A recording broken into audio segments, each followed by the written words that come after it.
एक बार की बात है, हिमालय की पुत्री पार्वती, जो पूर्व जन्म में सती थीं, ने शिव जी को पुनः अपने पति रूप में प्राप्त करने के लिए घोर तपस्या प्रारंभ की।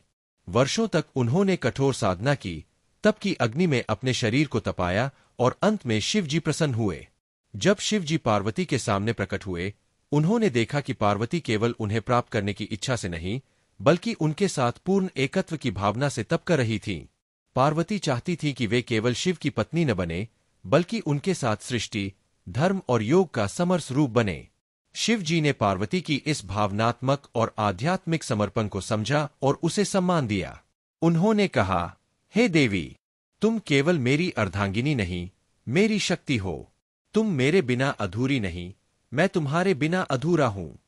तब शिव जी ने अपने शरीर का आधा भाग पार्वती को समर्पित किया और अर्धनारीश्वर का रूप धारण किया, एक ऐसा स्वरूप जिसमें शिव और शक्ति दोनों एक ही देह में समाहित थे।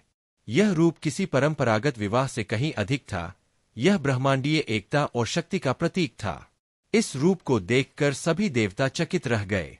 वे समझ गए कि शिव केवल योग के देवता नहीं, बल्कि शक्ति के भी आधार है। और शक्ति केवल स्त्री नहीं, स्वयं ब्रह्मांड की प्रेरक ऊर्जा है।